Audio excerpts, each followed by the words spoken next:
Voilà, donc aujourd'hui, on va aborder surtout la notion, euh, le mental, quelle est la limite du mental, quelle est la limite du psychisme et qu'est-ce que le spirituel, hein. Et on va aborder cette fameuse notion du vide. Alors, bon, je reprends très très vite, hein, c'est surtout vers le XVIIe siècle que le matérialisme est né et il atteint vraiment son apogée vers le XIXe siècle, surtout la fin du XIXe siècle, hein, en résumant très très vite. On croit alors à la modernité. Puis il y a les deux guerres, hein, qui ont égratigné un peu cette confiance-là. Mais à ce moment-là, il fallait reconstruire. On veut vivre comme avant, et c'est encore un peu ce qu'on attend à l'heure actuelle, hein, ce qu'on entend. On veut revivre comme avant. Donc c'est pas nouveau. Mais on se dit quand même qu'on a peut-être besoin de spiritualité. À la différence, donc, il y a un parallèle avec la chute de confiance accordée aux religions, mais la prise de conscience qu'on a quand même besoin d'une spiritualité, hein. Voilà, c'est à ce moment-là que ça commence à jouer. Puis on entre dans le XXe siècle où se confond beaucoup plus le psychisme et le spirituel. Et là, on n'arrive pas trop à les différencier tellement ils sont embrinqués. Donc on banalise aussi la rencontre des entités psychiques dans l'astral, mais ça, on n'en parle pas trop. Personne ne sait trop ce que c'est, mais c'est très à la mode, l'astral est très à la mode.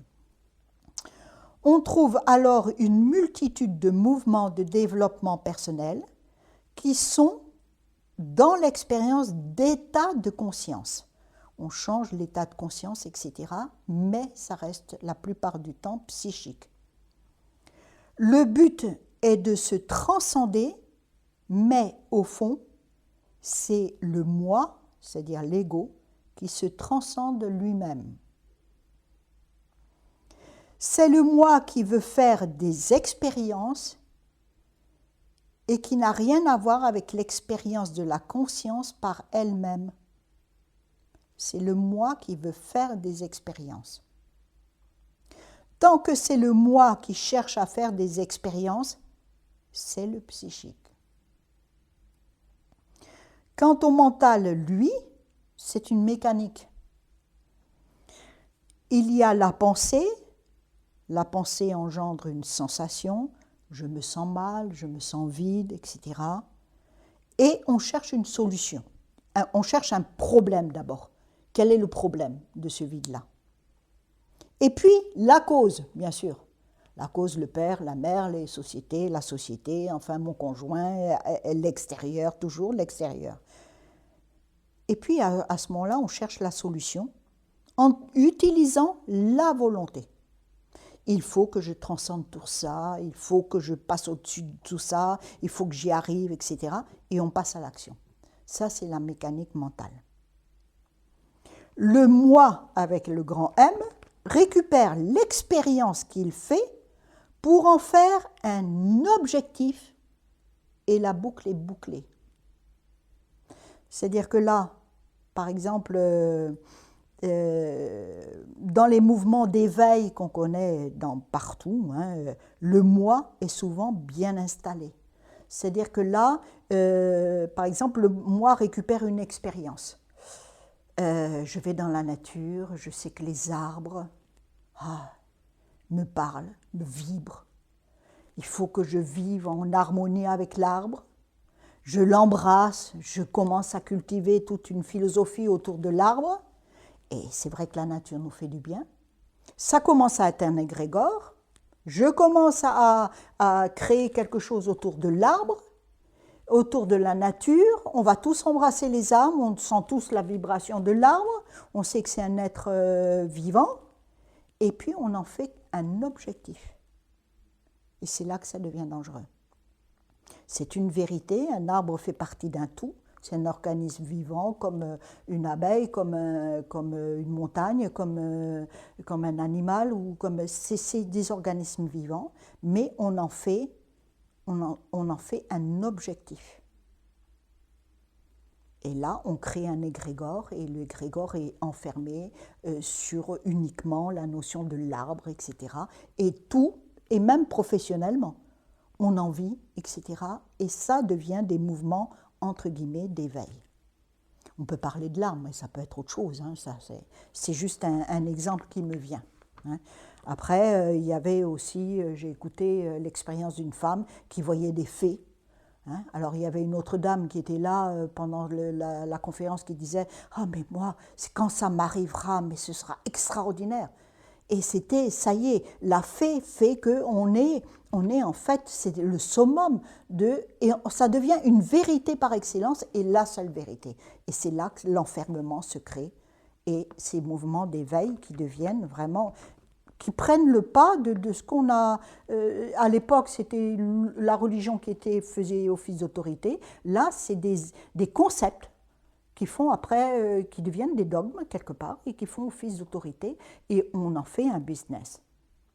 Et là, alors ça pullule, c'est ces mouvements d'éveil qui sont de partout et qui pour moi sont très psychiques. Donc comme je l'ai dit, le moi récupère l'expérience qu'il fait. Donc on fait l'expérience d'un arbre, on fait l'expérience d'autres choses, etc. Hein, et on en fait un objectif et là on boucle. Et ça devient la vérité, les gens doivent nous suivre et c'est aussi un autre enfermement. Donc comme je le disais, dans ces mouvements d'éveil que l'on voit beaucoup partout, le moi avec un M majuscule est souvent bien installé. Il est difficile d'entendre aujourd'hui que la spiritualité est moins une affaire d'expérience que de transformation. C'est quand le moi commence à se décaler de sa position centrale que ça devient spirituel. C'est quand le moi commence à se décaler de sa position centrale que ça devient spirituel. Et pour cela, je me dégage, je me détache de mes expériences mêmes pour aller vers la spiritualité, ce qui est loin d'être le cas de la plupart des mouvements dits d'éveil à l'heure actuelle. Le moi ne se détache pas de ses expériences. L'expérience devient mon identité, devient ma vérité et les autres doivent entrer dans mon monde et c'est là que j'influence le monde.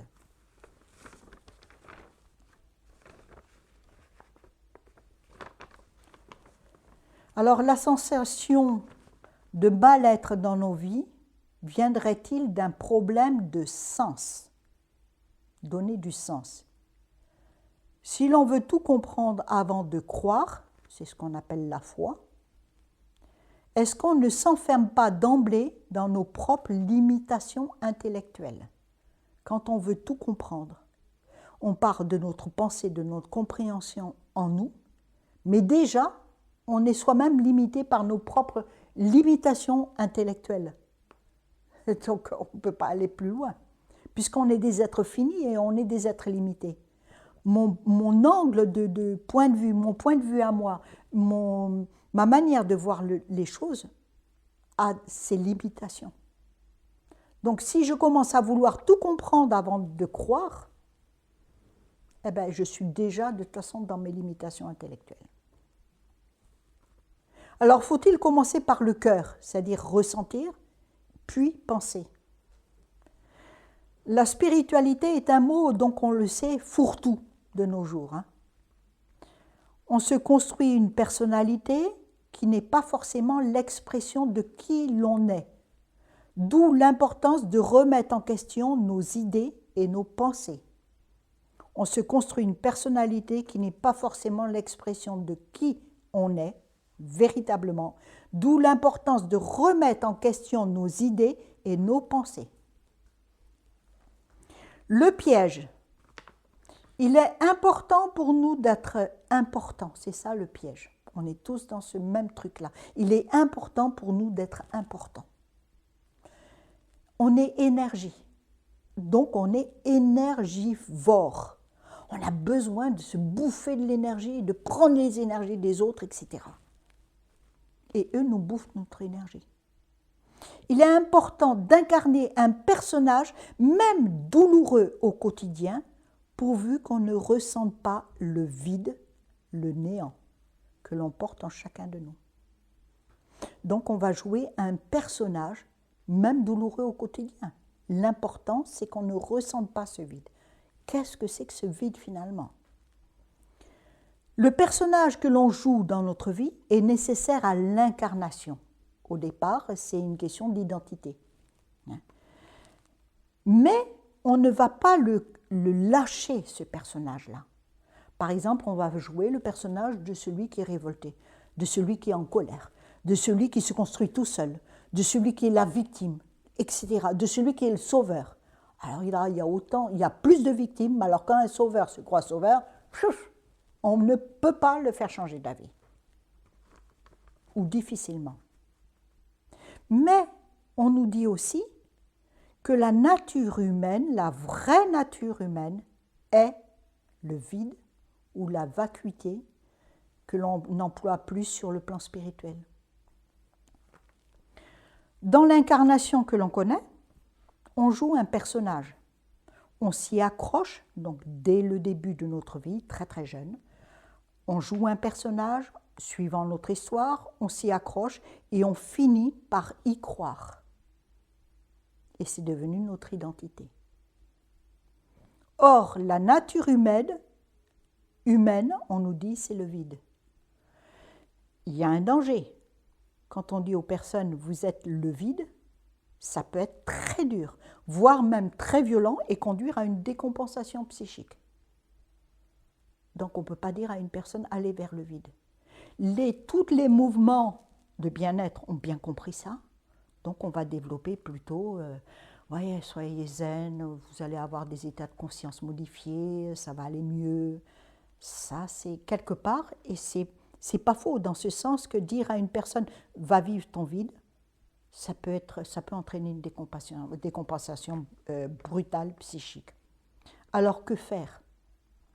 Il y a aussi quelque chose de plus judicieux, c'est-à-dire de commencer à aimer le personnage que je joue.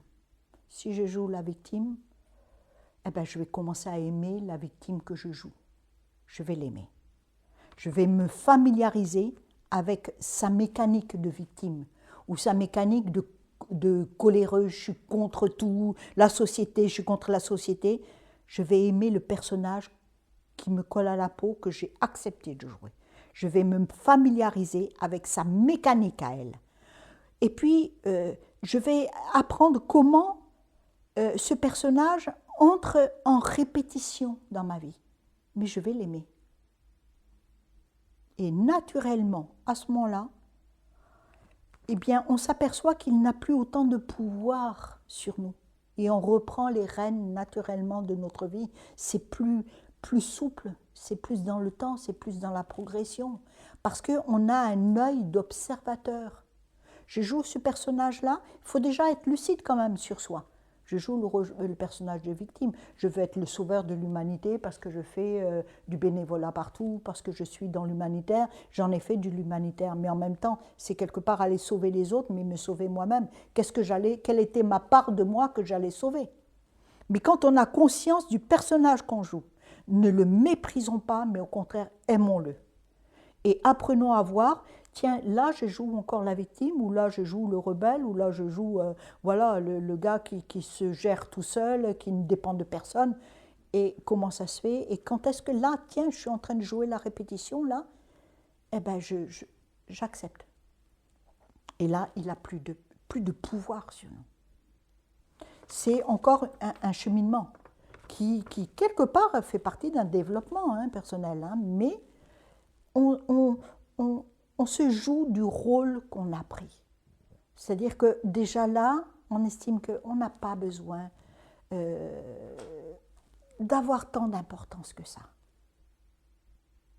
Et chacun de nous, dans notre vie, quand on arrive, c'est important d'être important. Donc chacun cherche sa manière d'être important. Certains vont être dans les biens matériels, d'autres dans l'art. On y cherche d'être important parce qu'on est énergie et on a besoin de l'énergie de l'autre pour se nourrir, etc. Mais jusqu'à quel point?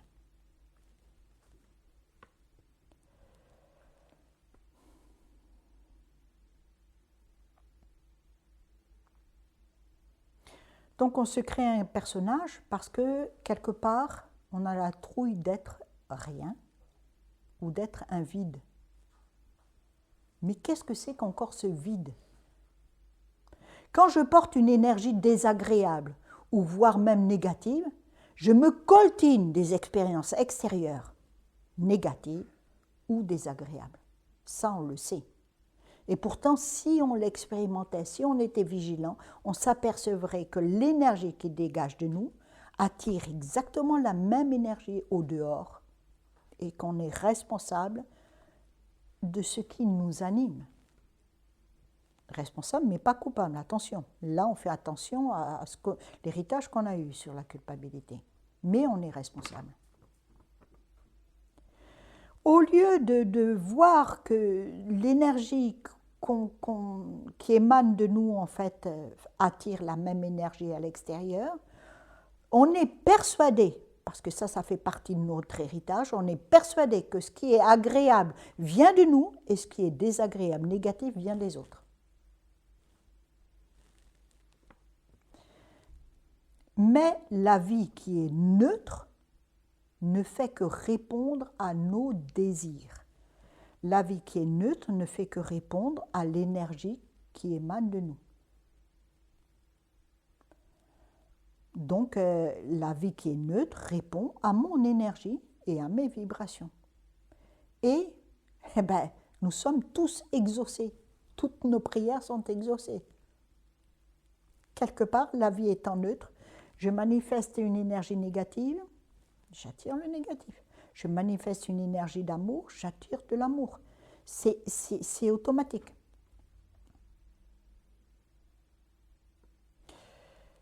Donc on est toujours exhausté. On renonce à sa propre vie profonde, unique, pour enraciner nos croyances. Et on demande aux gens, voire on exige même des gens qu'ils regardent comme nous regardons. Et ça, c'est comme ça que se constituent les égrégores, même de bien-être ou autre. Hein. Et on récolte leur énergie. Donc on reprend les égrégores ou les balanciers, comme on l'a dit. C'est toujours la formation d'égrégores.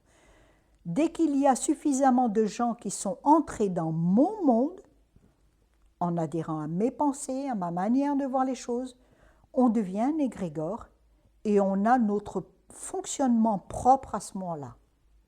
Et puis on peut à la limite même aller comment on appelle ça, massacrer, même jusqu'à la limite, massacrer les gens qui n'adhèrent pas à notre point de vue. On peut en arriver jusqu'à la guerre, l'élimination, etc. Ou de toute façon, voilà, ils n'ont plus aucun impact. Alors, qu'est-ce que c'est que ce vide? Moi, je reste sur la notion de vide, puisque chacun dit reconnaître ce qu'il y a un vide. Hein. Pourquoi est-il surtout considéré comme un handicap? Pourquoi ce vide qui est en nous est considéré comme un handicap? D'où est-ce que ça vient que c'est un ennemi ou un handicap? On fait tout pour le combler, ne pas le ressentir. Et pourtant, je ne trouverai jamais d'amour plus grand que quand je suis avec mon moi profond, mon autre moi, une version de moi qui fait partie de l'éternité. Pour obstruer ce vide, on va chercher une compensation. Ce vide est tellement douloureux, tellement... on ne le comprend pas, on va l'obstruer en allant chercher une compensation immédiate par un bout de chocolat, un sucre rapide, par une nourriture, par une cigarette, par un achat compulsif, ou même réfléchi d'ailleurs, ou l'accumulation de biens, de sexe, de réussite sociale au maximum, etc. Alors, est-ce que ce vide est vraiment un handicap? Est-ce qu'il est si négatif que ça? Est-ce que c'est notre ennemi? En cherchant des compensations, est-ce que je ne suis pas justement en train d'obstruer le passage de moi à cet autre moi qui est à l'infini? Ce vide me mène-t-il au contraire vers ma part éternelle de moi qui me manque tant? N'est-il pas plus judicieux d'accepter ce vide tout en comprenant qu'à chaque fois que j'essaie de le nier, de ne pas le ressentir, je bloque le passage entre mon moi actuel visible et cette autre version de moi éternelle dont je suis orphelin et nostalgique. C'est parce qu'il y a l'existence de ce moi éternel en moi que je peux ressentir son absence. Si je ne suis pas connecté à lui, je le ressens comme une absence. S'il n'est pas déjà en moi ce vide, ce moi profond, ce moi éternel, je ne pourrais pas en ressentir son absence. C'est impossible. Alors pourquoi on ressent ce vide? Ce vide de cet être cher qui est en nous, que la religion aurait pu appeler le Saint-Esprit, la conscience pour d'autres, le moi profond. Pourquoi on ressent son absence alors qu'il est en nous? C'est parce que on est quelque part, on l'a nié, on a obstrué ce chemin pour aller vers ce moi profond.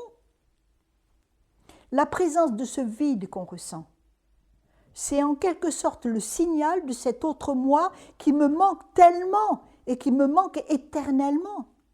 C'est finalement l'expression de l'amour absolu qu'on va chercher ailleurs, mais qui ne va jamais nous combler suffisamment, puisqu'on est en quête de cet amour absolu qui est en nous. Jésus lui-même le disait, « Je suis en vous. Vous êtes un, mais pas un extérieurement, un intérieurement. Vous avez la vie éternelle en vous. » Et là, eh bien, c'est une véritable inversion de mouvement qu'on n'est pas prêt encore à vivre à l'heure actuelle. C'est une véritable inversion de mouvement. Au lieu de combler ce vide par l'extérieur, il s'agit là de se retourner et voir à l'intérieur.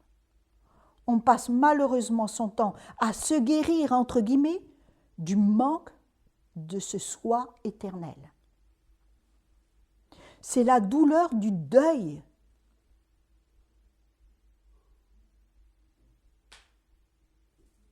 Et que ce deuil ne peut jamais se faire.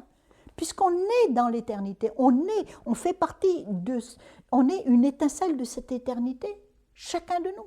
On a en nous cette notion d'éternité avec notre moi profond. Et on veut en faire deuil. Mais ce n'est pas possible. On est en deuil de notre propre moi originel. On a dans le deuil, on a l'impression d'être abandonné par l'autre, mais on a abandonné notre propre moi intérieur, notre part d'éternité.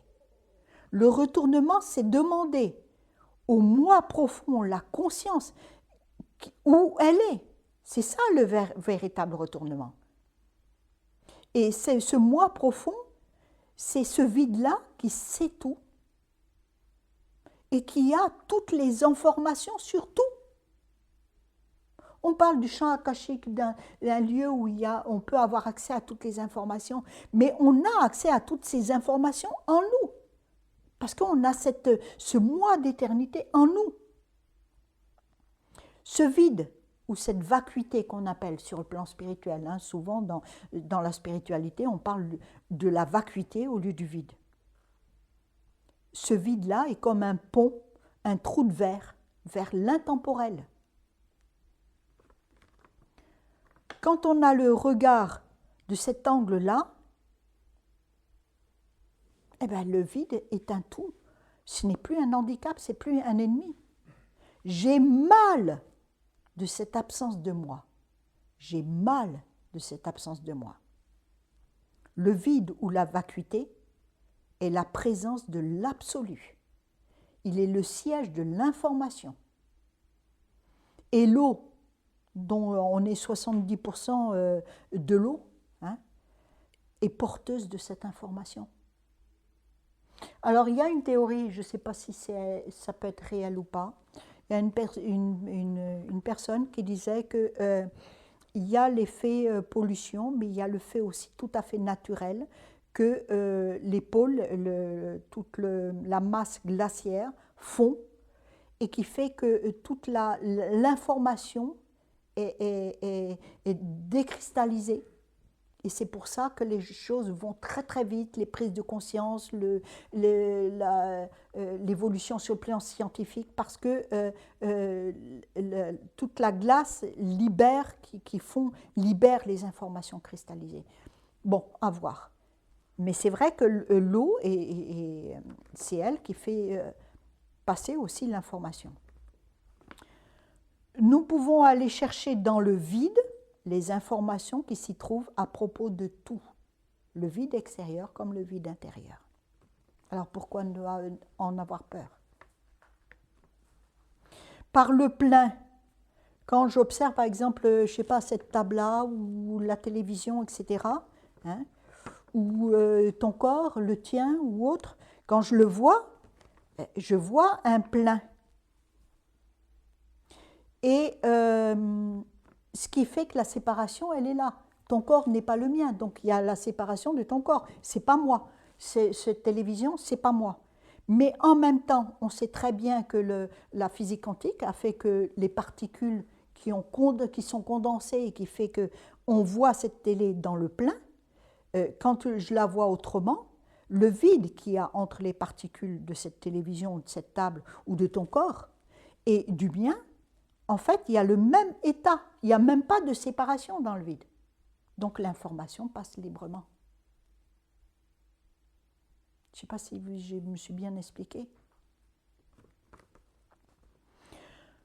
Donc au lieu de chercher des techniques pour aller mieux, des techniques pour voilà, de bien-être et tout ça, allons donc chercher dans le vide, la vacuité, les informations qui s'y trouvent déjà depuis toujours. On ne dit pas que Dieu est dans le vide partout. On ne dit pas que Dieu est esprit. Il n'est pas palpable, il ne se voit pas. Il fait partie de ce vide. Ce n'est pas un néant, tout est habité. Jésus lui-même n'a pas dit que le royaume était en chacun de nous. Alors qu'est-ce que le vide pour vous? Qu'est-ce que le vide pour moi? Est-ce qu'on n'est pas relié par ce vide? Est-ce qu'il n'y a pas toutes les informations dans ce vide-là? Qu'est-ce qu'on cherche encore? Voilà ce que je voulais apporter en condensé, qui était pour moi très important, justement, quelque part, pour une conclusion de ce qu'on a vécu, de ce qu'on peut continuer à vivre, de ce que, avec la liberté de chacun. Je veux voir le plein, ben oui, je verrai que des séparations, voilà. Mais je vois aussi le vide entre les particules. Eh ben, ces vides-là, le vide entre tes cellules à toi, comme le vide entre mes cellules, eh ben, il y a le vide qui se communique de toute façon. Il n'y a aucune séparation nulle part. Tout dépend de mon point de vue. Et surtout aussi, quelle va être aussi ma manière de vivre dans la vie. Est-ce que je vais chercher des compensations ou est-ce qu'au contraire, je vais chercher... voilà, je ne vais pas être énergivore, pardon. Et c'est peut-être un peu ce qu'on vit aussi, quand on est devenu trop énergivore et qu'on veut, je veux prendre l'énergie de l'autre pour nourrir ma propre énergie, mais c'est nourrir mon propre ego. Qu'est-ce que je veux? Qu'est-ce que je veux vivre, quoi? Voilà, c'est ce que je voulais vous partager.